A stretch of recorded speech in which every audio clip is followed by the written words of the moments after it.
लौकिक बाप भी बच्चों को धन देता है तो कोई कपूत बच्चे बन जाते हैं तो झट धन उड़ाए देते हैं।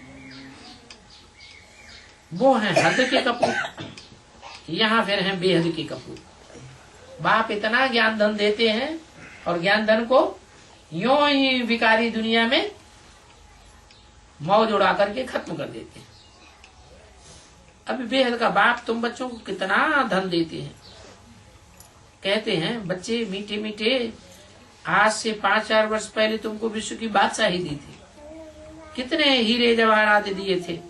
तुम्हारे शास्त्रों में भी है, सागर से देवताएं निकले तो रत्नों की थालियां भर भर कर देते थे। रामायण में क्या आया है?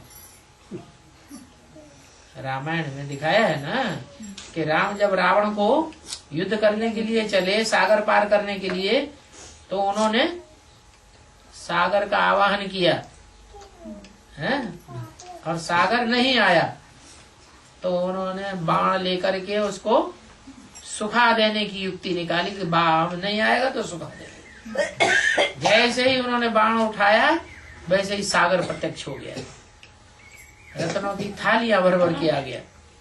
तो वास्तव में अभी तुम ज्ञान सागर से झोली भरते हो। ये ज्ञान रत्न जिससे तुम झोली भर रहे हो, इन ज्ञान रत्नों से जो जितनी झोली भरेगा उतनी ही बाप को याद भी करेगा। कोई बच्चे ये बाप को याद नहीं करते हैं, सारा ज्ञान उनकी बुद्धि में से बह जाता है, धारणा फिर होती नहीं।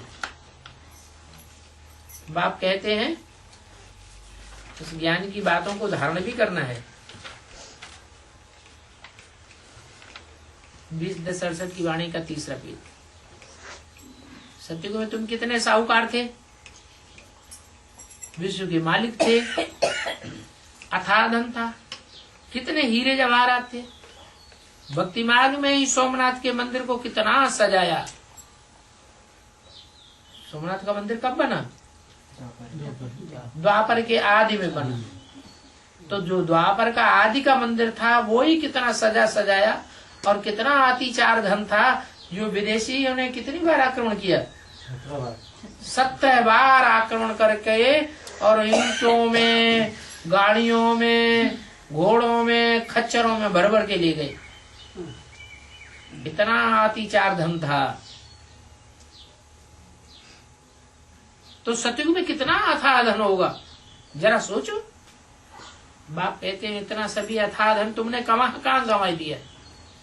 भक्ति मार्ग में सारा धन तुमने वेस्ट कर दिया। मंदिर बनाकर, दान पुण्य करके, कितना मुसलमान लूट ले गए, कितना क्रिश्चियन लूट ले गए।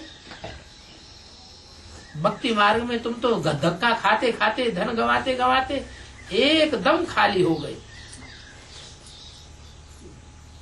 तो देखो विदेशियों ने आकर के तुमको कंगाल बना दिया द्वापर युग से, और मैं आकर के तुमको साहूकार बनाता हूँ।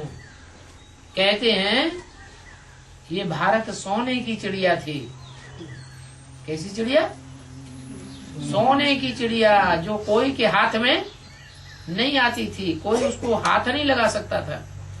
और आज तो विदेशियों ने इसको अपनी मुट्ठी में कर लिया। अभी बाप आकर तुमको सॉल्वेंट बना रहे हैं।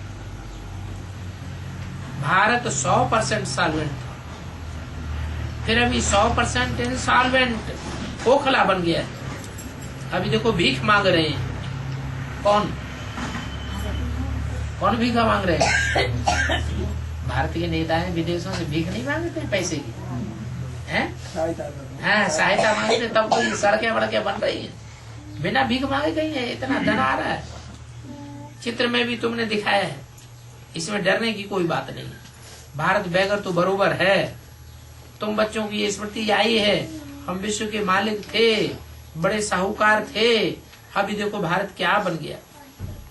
धन बिगड़ तो सुख होता ही नहीं है। वेद का बाप, ज्ञान का सागर, तुम बच्चों को अविनाशी ज्ञान रत्नों का खजाना देते हैं।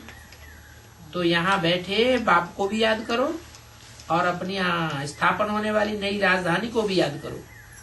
कि तुम कितने साहूकार थे, हर एक चीज तुम्हारी राजधानी में नहीं थी, हीरे जवाहरातों की खानियां भरपूर थी, 5 तत्व भी वहां सतो प्रधान होने के कारण तुम्हारे आर्डर में रहते थे।